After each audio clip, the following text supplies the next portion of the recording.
Last class में हम लोग घरेलू उत्पाद में सूक्ष्म जीवों की भूमिका देख रहे थे और वहाँ पर पनीर बनाना हम आपको सिखाए थे। उम्मीद करते हैं आप लोग पनीर बनाने लगे होंगे घर बैठे बैठे। ठीक है, आगे बढ़ते हैं। आज हम लोग कुछ और जो डिश होता है, भोजन होता है, उसको बनाने के बारे में देखेंगे और उसमें किस प्रकार के सूक्ष्म जीवों का प्रयोग किया जाता है उसको देखना है। इसके बाद जो पहला आता है आज के, उसमें आता है इडली और डोसा। ठीक है, ये जो इडली और डोसा होता है, इसके निर्माण में भी कई प्रकार के सूक्ष्म जीव का प्रयोग किया जाता है। और ये सूक्ष्म जीव देखे होंगे कि जो इडली होता है वो उसमें फूला फूला हुआ होता है, वो ऐसा उसमें छोटे छोटे छिद्र होते हैं। ऐसा इसलिए होता है कि इडली का जो गूथा हुआ आटा है, उस गूथे हुए आटा में क्या किया जाता है, एक विशेष प्रकार के जीवाणु को मिलाया जाता है और वो जो जीवाणु होता है वो किण्वन क्रिया द्वारा उस आटा में क्या करता है, जो कार्बोहाइड्रेट होता है उसके साथ किण्वन क्रिया करता है। और जब किण्वन क्रिया करेगा तो उससे क्या होता है, उसमें कार्बन डाइऑक्साइड गैस का निर्माण होता है। और इस गैस के उपस्थिति के कारण वो जो आटा है उसमें से जब गैस बाहर निकलता है तो छोटे छोटे क्या हो जाता है, पोर्स का निर्माण होता है, छिद्र का निर्माण होता है। और इसी कारण वो जो इडली होता है वो फूला फूला जैसा दिखाई देता है। देख सकते हैं, नेक्स्ट शेडिंग डालना है। इडली एवं डोसा के निर्माण में सूक्ष्म जीव। इडली एवं डोसा के निर्माण में सूक्ष्म जीव में लिख सकते हैं इडली एवं डोसा के निर्माण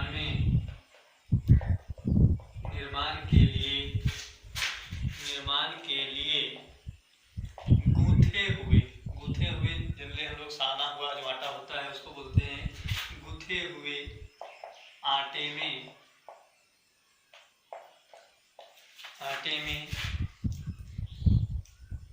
एक विशेष प्रकार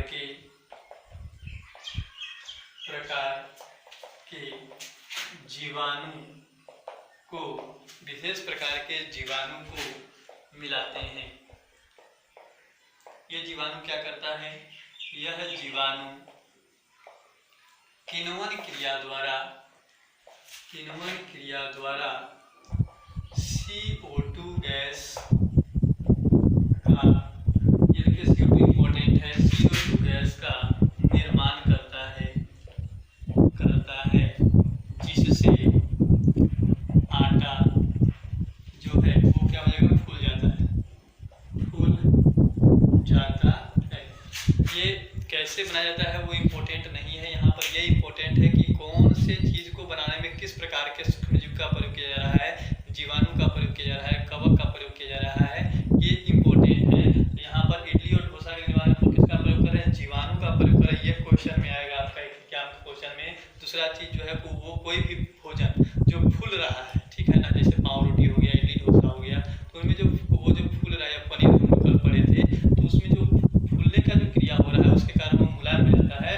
वो कौन से गैस के कारण होता है, CO2 गैस के कारण। और ये CO2 गैस कौन से क्रिया के कारण होता है, किण्वन क्रिया के द्वारा मुक्त होता है। तो ये इंपॉर्टेंट है कि कौन से सूक्ष्म जीव के द्वारा सहायता से उस उत्पाद को, उस प्रोडक्ट को बनाया जा रहा है और CO2 गैस जो है वो कैसे मुक्त होता है, ठीक है ना, या कौन सा गैस मुक्त होता है। तो ये दो इंपॉर्टेंट ध्यान रखना है आपको। तो वही तरह इडली एवं डोसा के निर्माण में सूक्ष्म जीव, इडली एवं डोसा के निर्माण में के लिए हम लोग क्या करते हैं, गूथे हुए आटे में एक विशेष प्रकार के जीवाणु को मिलाते हैं और ये जीवाणु जो है किण्वन क्रिया द्वारा क्या करता है, CO2 गैस का निर्माण करता है, जिससे आटा जो है वो क्या हो जाता है, फूल जाता है। नेक्स्ट देखते हैं पाव रोटी के निर्माण में सूक्ष्म जीव। पाव रोटी के निर्माण में सूक्ष्म जीव, पाव रोटी के निर्माण में सूक्ष्म जीव। पाव रोटी जो होता है उसमें भी गूथा हुआ आटा का प्रयोग किया जाता है, लेकिन उस गूथे हुए आटा में हम लोग किसका उपयोग करते हैं, बेकरी ईस्ट का उपयोग करते हैं, जिसका नाम है सैक्रोमाइसिस सेरेविसी। और ये जो बेकरी ईस्ट होता है उसको उस गूथे हुए आटे में मिलाते हैं तो वो भी वही काम करता है, वो भी किण्वन क्रिया करता है, जिसके कारण पाव रोटी जो होता है उसमें कई छोटे छोटे छिद्र हो जाते हैं। देखेंगे पाव रोटी तोड़कर उसमें कई छोटे छोटे छिद्र होते हैं और जब उसको दूध में या चाय में डालते हैं तो वो आसानी से क्या करता है, खुल जाता है। तो ये जो है वो बेकरी ईस्ट के सहायता से किया जाता है। नेक्स्ट पॉइंट लिखेंगे इसमें कि पाव रोटी के निर्माण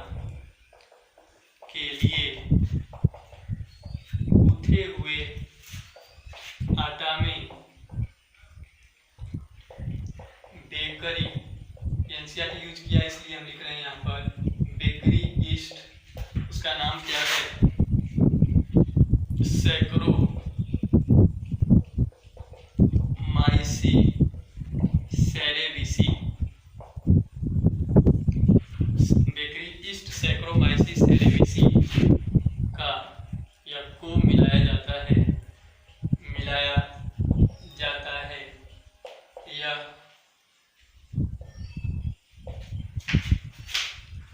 किण्वन क्रिया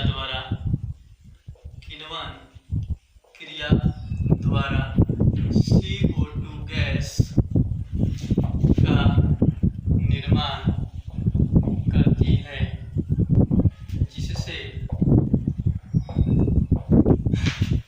पावरोटी मुलायम एवं हल्का हो जाता है। ठीक है, तो यहाँ पर पावरोटी के निर्माण में हम लोग ईस्ट का प्रयोग कर रहे हैं, और वो कौन सा ईस्ट है, नाम इम्पोर्टेंट है, सैकरोमाइसी सेरेविसी। ठीक है, तो इसको आप क्या करिए, नोट करिए, इसके बाद आगे देखते हैं।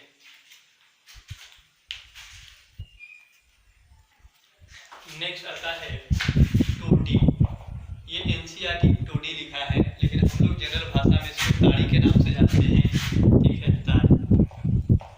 ये क्या होता है टोडी, ये दक्षिण भारत में, भारतीय लोग जो होते हैं इस टोडी को, ताड़ी को क्या करते हैं, पारंपरिक पे का मतलब होता है कि लगभग सभी जो घर होते हैं वहाँ में उसमें रहने वाले जो लोग होते हैं इसको पेय पदार्थ के पीने के लिए इसका क्या करते हैं, उपयोग करते हैं। और ये जो टोडी होता है, ये ताड़ के जो वृक्ष होता है उसका जो तना होता है, उससे स्रावित जो रस होता है उसको किण्वित करने के बाद क्या किया जाता है, तैयार किया जाता है। तो ये इम्पोर्टेंट है, इसको लिख सकते हैं टोडी में। यह दक्षिण भारत का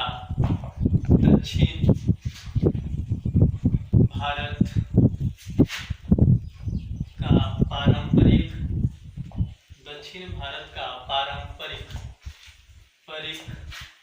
पेय है। पेय का मतलब होता है पेय पदार्थ, पीने योग्य पदार्थ। दक्षिण भारत का पारंपरिक पेय है जिसका निर्माण किसे, ताड़ वृक्ष के तना के स्राव को किण्वित करने के बाद, तना के स्राव को सूक्ष्म जीवों द्वारा किण्वित करने के बाद किया जाता है। इसमें क्या करते हैं, सबसे पहले जो तना होता है, गांव में देखे होंगे आप लोग, जो तार होता है उस पर इसके ऊपर क्या करते हैं, मटका जगह लगा देते हैं, और जो तना होता है उसके स्राव को मटका में जमा करते हैं। वो जो मटका होता है उसको फिर नीचे रखते हैं, उस मटका में क्या होता है, जो ईस्ट होता है या कई प्रकार के ऐसे सूक्ष्म जीव होते हैं जो किण्वन क्रिया कर सकते हैं, तो वो उसमें रहते हैं, और वो क्या करते हैं, धीरे धीरे उसमें जो कार्बोहाइड्रेट होता है उसको किण्वन क्रिया करते हैं, और किण्वन क्रिया के द्वारा उस कार्बोहाइड्रेट को धीरे धीरे किसमें बदल जाता है, इथेनॉल और कार्बन डाइऑक्साइड में। और वो इथेनॉल जो होता है वो एक प्रकार का नशीला पदार्थ होता है। ठीक है ना, और वो जैसे नशीला बनता है लोग उसका उपयोग करते हैं। ठीक है ना, तो ये जो टोडी होता है, ताड़ी होता है, इसको ध्यान रखना है। ये दक्षिण भारत का पारंपरिक पेय, जिसको तैयार किया जाता है, ताड़ वृक्ष का जो तना का स्राव होता है उसको किण्वित करा करके उसको किण्वन क्रिया द्वारा उसको इथेनॉल में परिवर्तित किया जाता है, और बाद में उसका लोग क्या करते हैं, पीने के लिए उसका प्रयोग करते हैं। तो यहाँ तक जो हम लोग पढ़ रहे थे वो था घरेलू उत्पाद में सूक्ष्म जीव। तो मान लीजिए एग्जाम में क्वेश्चन आता है कि घरेलू उत्पाद में सूक्ष्म जीवों की भूमिका लिखे, तो इसका क्वेश्चन का आंसर कैसे जाएगा कि घरेलू उत्पाद में सूक्ष्म जीवों की भूमिका निम्नलिखित है। घरेलू उत्पाद विभिन्न प्रकार के उत्पादों के निर्माण में इनका क्या किया जाता है, उपयोग किया जाता है। तो पहला ऐसे लिखेंगे हेडिंग डाल के बारी बारी से कि दही के निर्माण में सूक्ष्म जीव, फिर लिखेंगे इडली डोसा के निर्माण में सूक्ष्म जीव, पनीर के निर्माण में सूक्ष्म जीव, इसके बाद में लिख सकते हैं यहाँ पर जो पाव रोटी है उसके निर्माण में सूक्ष्म जीव, ब्रेड के निर्माण में सूक्ष्म जीव, और वैसे उसके बारे में दो लाइन लिखते जाना है। उसके बाद वो आंसर क्या होगा, कंप्लीट होगा। इसके बाद नेक्स्ट जो आएगा हेडिंग वो आएगा औद्योगिक निर्माण में सूक्ष्म जीव। औद्योगिक निर्माण में सूक्ष्म जीव का कहने का मतलब है औद्योगिक स्तर पर बड़ी मात्रा में क्या करना होगा, आपको सूक्ष्म जीवों को वृद्धि करना होगा, और उससे बड़ी मात्रा में जो उत्पाद है उसको प्राप्त करना होगा। तो उसके लिए हम लोग क्या करते हैं, एक बड़े से पात्र की आवश्यकता इसमें सूक्ष्म जीवों का वृद्धि कराया जाता है। जो धातु का बना हुआ बड़ा सा पात्र, ठीक है ना, औद्योगिक स्तर पर उत्पादन के लिए उसका उपयोग किया जाता है, और उस बड़े पात्र जिसका उपयोग औद्योगिक स्तर पर सूक्ष्म जीवों के वृद्धि के लिए किया जाता है, उस पात्र को हम लोग क्या करते हैं, किण्वक या फर्मेंटर कहते हैं। तो नेक्स्ट हेडिंग जो आएगा वो पहले हम लोग पढ़ लेंगे फर्मेंटर या किण्वक, हेडिंग डालेंगे फर्मेंटर। फर्मेंटर ये एनसीईआरटी में दिया हुआ है। फर्मेंटर क्या होता है? यह एक धातु का बना हुआ बड़ा सा पात्र होता है, बड़ा सा बर्तन होता है, जिसका उपयोग सूक्ष्म जीवों के वृद्धि के लिए किया जाता है। इसमें लिख सकते हैं यह धातु का बना एक बड़ा पात्र या बर्तन होता है, जिसका उपयोग औद्योगिक स्तर पर बड़ी मात्रा में सूक्ष्म जीवों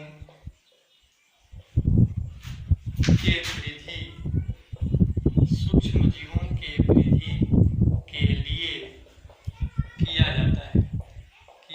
अभी बताया कि औद्योगिक स्तर पर हमको क्या करना होगा, बड़ी मात्रा में उत्पाद बनाना होगा, तो उसके लिए बड़ी मात्रा में सूक्ष्म जीव चाहिए होंगे।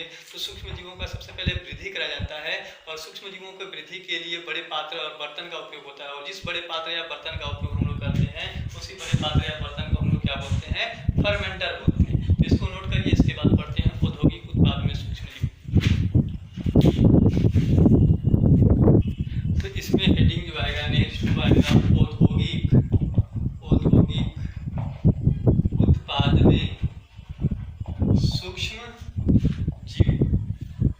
औद्योगिक उत्पाद में सूक्ष्म जीव, और इसमें भी पहला हेडिंग डालेंगे एल्कोहल के निर्माण में सूक्ष्म जीव। ठीक है। अब ये एनसीईआरटी ये क्वेश्चन पूछा है आपको, क्वेश्चन बैंक में से क्वेश्चन मिलेगा कि एल्कोहल के निर्माण में कौन से सूक्ष्म जीव का प्रयोग किया जाता है, ये क्वेश्चन आया हुआ है। तो देखिएगा यहीं से करेंगे हम लोग। तो एल्कोहल के निर्माण में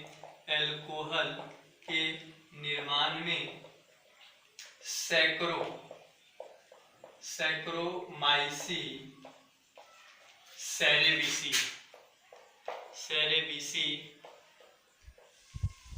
नामक ईस्ट का प्रयोग किया जाता है। सैकरोमाइसिस सेरेविसी नामक ईस्ट का प्रयोग किया जाता है। ठीक है। ये कौन से ईस्ट के द्वारा होता है? सैकरोमाइसिस सेरेविसी नामक ईस्ट के प्रयोग से अल्कोहल को बनाया जाता है। ठीक है। यह फलों के रस एवं अनाजों को, जो अनाज होते हैं, अनाजों को जिनमें कार्बोहाइड्रेट होता है, किण्वन क्रिया द्वारा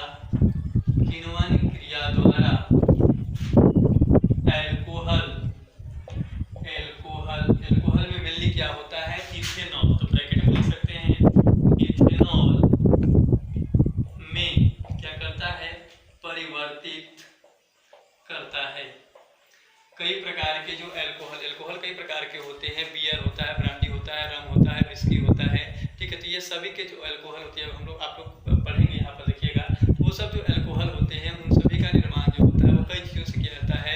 फलों के रस से किया जाता है। कई प्रकार के अनाज जो होते हैं उनको किण्वन क्रिया द्वारा कराया जाता है। ठीक है ना। कई प्रकार के सीरियल्स होते हैं, तो उन सभी के अलग अलग जो अनाज होते हैं, अलग अलग रॉ मटेरियल होता है, उनको किण्वन क्रिया करने के लिए किसका प्रयोग करते हैं? सैकरोमाइसिस सेरेविसी का प्रयोग करते हैं। और उस किण्वन क्रिया करके क्या करता है? उसको इथेनॉल में परिवर्तित करता है, और वही इथेनॉल क्या कहलाता है? एल्कोहल कहलाता है। ठीक है। तो इसमें आगे देखते हैं हम लोग कि कौन कौन से एल्कोहल होते हैं। देखिए, तो एल्कोहल जो होते हैं वो कई ब्रांड के होते हैं, कई प्रकार के होते हैं। उसमें है पहला है वाइन, बियर, विस्की, चौथा है ब्रांडी, और पांचवा क्या है? रम है। ये जानना है आपको। तो ये इधर जो परसेंटेज में लिखा हुआ है एल्कोहल का मात्रा लिखा हुआ है। जैसे वाइन जो होता है, शराब जो होता है, उसमें जो एल्कोहल का मात्रा होता है, इथेनॉल का मात्रा होता है, वो 10 से 20% होता है। इसके बाद बियर की बात करें तो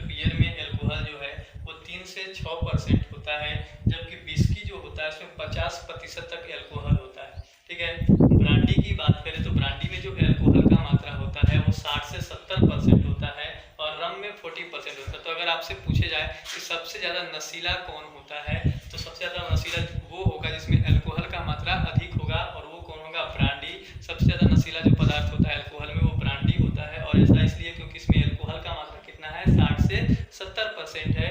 जबकि जो बियर होता है वो उसमें एल्कोहल का मात्रा सबसे कम होता है, 3 से 6% होता है, और ये ज़्यादा नशीला नहीं होता है। तो ये है एल्कोहल के प्रकार। अब इनमें से कुछ एल्कोहल जो जैसे वाइन और बियर जो होते हैं उनको बिना आसवन विधि के, बिना डिस्टिलेशन प्रोसेस के तैयार किया जाता है, जबकि विस्की, ब्रांडी और रम जो होते हैं इनको डिस्टिलेशन द्वारा तैयार किया जाता है, आसवन विधि द्वारा तैयार किया जाता है। तो ये आसवन विधि क्या होता है थोड़ा देर में लिखेंगे, हम लोग समझेंगे। तो पहले आप इसको क्या करिए, नोट करिए।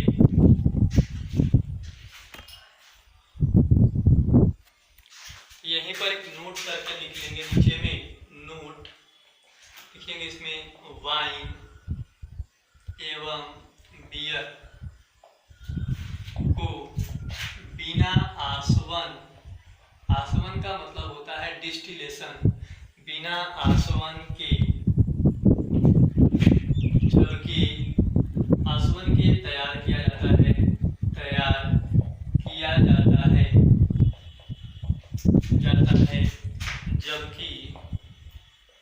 जबकि विस्की, ब्रांडी एवं रम को आसवन विधि द्वारा, आसवन विधि द्वारा तैयार करते हैं, आसवन विधि द्वारा तैयार करते हैं। आसवन विधि क्या होता है? जनरली कोई भी तरल होता है तो सभी अलग अलग प्रकार के तरल जो होते हैं उनका बॉइलिंग पॉइंट जो होता है वो क्या होता है? अलग अलग होता है। उसको समझिए क्या होता है डिस्टिलेशन प्रोसेस। मान लीजिए 2 प्रकार के तरल का ये मिश्रण है, ठीक है, एक में मान समझने के लिए समझा रहे हैं, ये वाटर है, तेल है, जल है, और इधर मान लेते हैं ऑयल है, ठीक है, तेल। तो दोनों का जो बॉइलिंग पॉइंट होगा वो क्या होगा? अलग अलग होगा। अभी दोनों का मिश्रण है तो इसको क्या करना है? अलग करना है। तो अलग करना है तो इसको हम लोग क्या करेंगे? गर्म करेंगे, और इसको क्या किया जाता है? एक ट्यूब के द्वारा, ठीक है, जोड़ दिया जाता है। ये ट्यूब जो, और इधर जो है वो एक कंटेनर जो है उसको लगाया जाता है। अब जब आप इसको गर्म करिएगा तो जिसका बॉइलिंग पॉइंट मान लेते हैं, जल का बॉइलिंग पॉइंट जो है वो 100 डिग्री सेल्सियस है, और तेल जो है वो 120 डिग्री सेल्सियस पर है। और जैसे जैसे इसको गर्म करेंगे तो सबसे पहले जो उबलेगा वो कौन उबलेगा? जल उबलेगा, और ये वाष्प के रूप में कन्वर्ट होगा, और वाष्प के रूप में कन्वर्ट होगा तो इधर आएगा। जैसे जैसे इधर आएगा तो इसको नली को क्या किया जाता है? यहाँ पर ठंडा किया जाता है, कोल्ड किया जाता है। तो यहाँ से गर्म होकर के ये वाष्प के रूप में बाहर निकल रहा है, और यहाँ पर आकर के वो क्या हो रहा है? पानी ठंडा हो जाएगा, और ठंडा होगा तो ये जल के रूप में क्या हो जाएगा? बाहर निकलेगा। तो एक समय बाद क्या होगा? जल जो है वो पूरी तरह से इस तेल से अलग हो जाएगा, और इस कटोरे में तेल बचेगा, और इस कटोरे में कौन आकर के जमा हो जाएगा?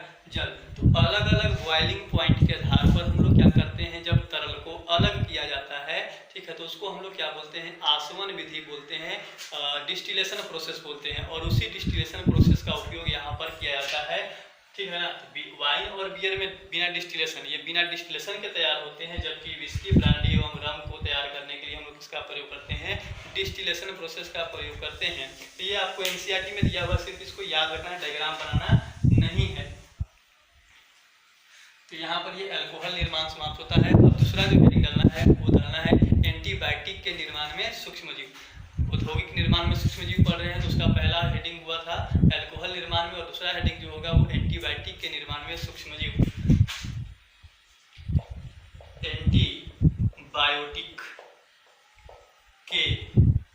एंटीबायोटिक के निर्माण में सूक्ष्म जीव, कई प्रकार के जो बीमारी होते हैं उनका उपचार जो किया जाता है वो एंटीबायोटिक हम लोग डीजी चैप्टर के फर्स्ट लेक्चर में ही पढ़े हैं। वहाँ पर बताया था कि ऐसे रसायन जो एक सूक्ष्म जीव से उत्पन्न होता है और किसी दूसरे सूक्ष्म जीव के वृद्धि को क्या करता है? रोकता है या उसको नष्ट करता है। तो ऐसे रसायन को हम लोग क्या बोलते हैं? एंटीबायोटिक बोलते हैं, ठीक है। और पहला एंटीबायोटिक जो था वो कौन था? पेनिसिलिन था, जिसको एक कवक से तैयार किया गया था। तो उन सभी के बारे में हम लोग पढ़ेंगे।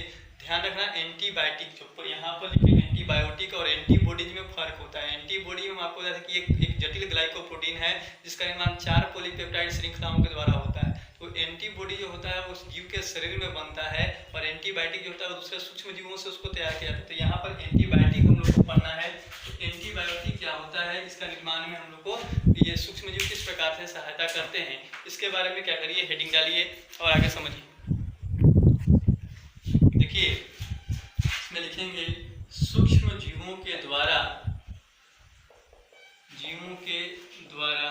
विभिन्न प्रकार के एंटीबायोटिक तैयार किया जाता है। एंटीबायोटिक तैयार किया जाता है जो सूक्ष्म जीवों के उपापचयी क्रिया, मेटाबॉलिक रिएक्शन, उपापचयी क्रिया द्वारा उत्पन्न होते हैं। ठीक है, एंटीबायोटिक कैसे उत्पन्न होता है, जो सूक्ष्म जीव जो होते हैं वो क्या करते हैं, उनके शरीर में कई प्रकार के मेटाबॉलिक रिएक्शन होता है, उपापचयी क्रिया होता है, और उस उपापचयी क्रिया के द्वारा जो रसायन मुक्त होगा और वो रसायन जो सूक्ष्म जीवों के वृद्धि को रोक रहा है, उस रसायन को हम लोग एंटीबायोटिक कहते हैं। वही कह रहा है कि सूक्ष्म जीवों के द्वारा विभिन्न प्रकार के एंटीबायोटिक तैयार किया जाता है जो सूक्ष्म जीवों के कौन सी क्रिया द्वारा, उपापचयी क्रिया द्वारा। उपापचयी क्रिया का मतलब होता है शरीर में होने वाले, कोशिकाओं में होने वाले सभी प्रकार के रासायनिक अभिक्रिया को हम लोग क्या बोलते हैं, उपापचयी क्रिया कहते हैं। और उसी उपापचयी क्रिया द्वारा क्या करते हैं, सूक्ष्मजीवी एंटीबायोटिक का निर्माण करते हैं। अब ये कह रहा है कि एंटीबायोटिक, अगर हम लोग एंटीबायोटिक को देखें तो ये एंटीबायोटिक जो है वो दो शब्द से मिलकर बना है, एंटी और बायोटिक।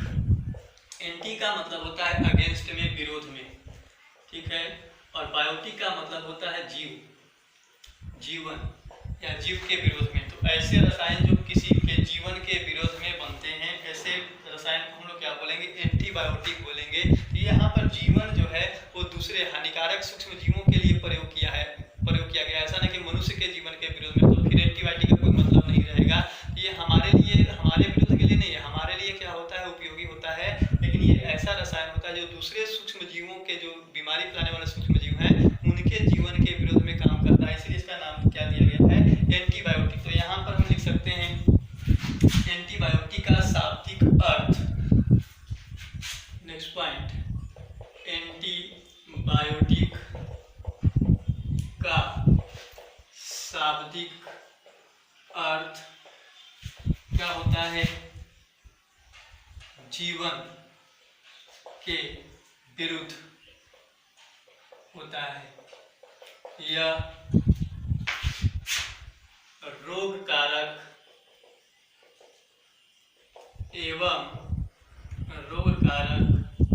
या कह सकते हैं हानिकारक सूक्ष्म जीवों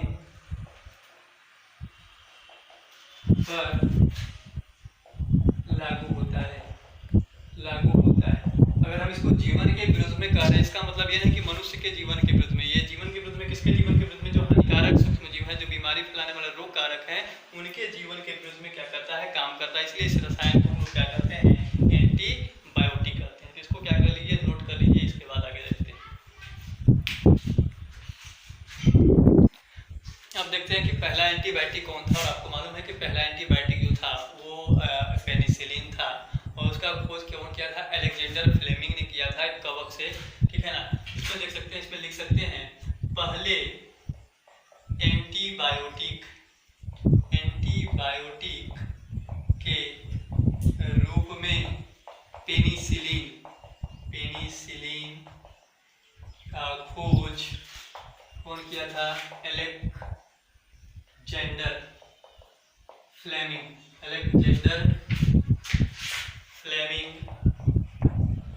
ने की थी।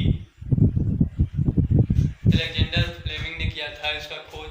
लेकिन ये खोज करने के बाद ये इसका उपयोग बीमारी के उपचार में किया जा सकता है कि नहीं किया जा सकता है, इसके बारे में जो जांच पड़ताल किया और उसको शक्तिशाली प्रतिजैविक के रूप में जो स्थापित करने का काम किया, वो दो अलग अलग साइंटिस्ट थे। लिख सकते हैं, बाद में अर्नेस्ट चेन एक साइंटिस्ट थे, एवं हावर्ड फ्लोरे ने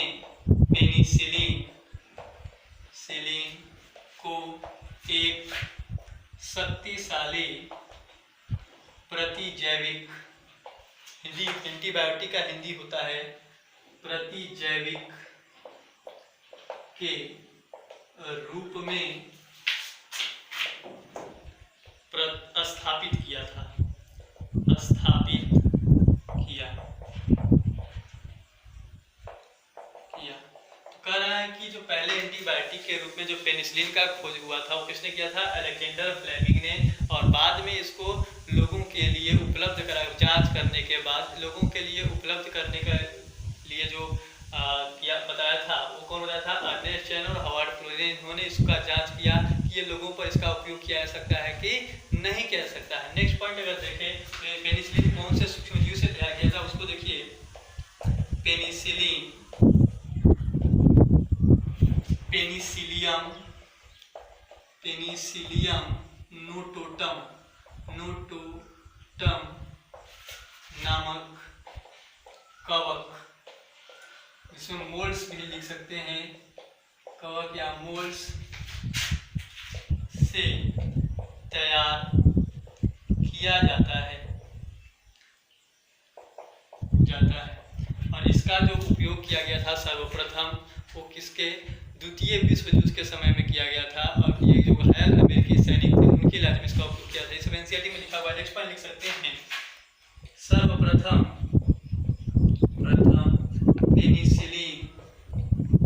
पेनिसिलिन का उपयोग,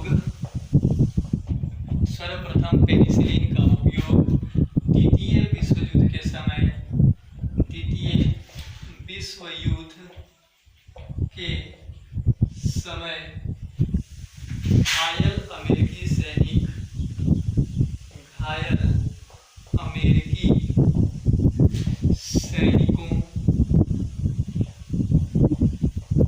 के उपचार में किया गया था। यहाँ पर एक और है, पेनिसिलिन जो होता है वो पेनिसिलियम नोटोटम नामक कवक से तैयार किया जाने वाला एंटीबायोटिक है और इसका उपयोग सर्वप्रथम द्वितीय विश्व युद्ध के समय घायल जो अमेरिकी सैनिक थे उनके उपचार में किया गया था। इसका खोज कौन किया था? अलेक्जेंडर फ्लेमिंग ने। और इसे शक्तिशाली प्रतिजैविक के रूप में जो स्थापित किया था वो कौन किया था? अर्नेस्ट चैन एवं हार्वर्ड फ्लोरीन ने। तो इसको भी आप क्या कर लीजिए, नोट कर लीजिए।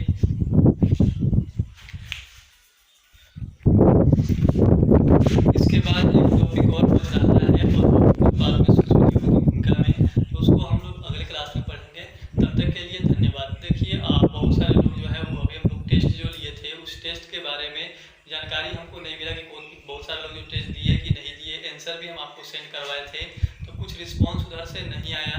कम से कम टेस्ट में ऐसा क्वेश्चन था जो आपसे बहुत सारा क्वेश्चन जो आपसे सोल्व नहीं होगा उसको बढ़िया से सोल्व करिए और जो आंसर आ रहा है, जो आपका रिजल्ट आया थोड़ा बहुत एक मैसेज में आपको टाइप करिए, उससे हम लोग को जानकारी मिलेगा। ठीक है कि आप लोग पढ़ रहे हैं। तो वो टेस्ट के बारे में क्वेश्चन को मिलाइए, आंसर को मिलाइए, उसको सोल्व करिए और जितना भी ईमानदारी पूर्वक जितना भी रिजल्ट आता है उसको आप क्या करिए, सेंड करिए, मैसेज बॉक्स में लिखिए। तब तक के लिए धन्यवाद। बाकी विशेष अगले क्लास में।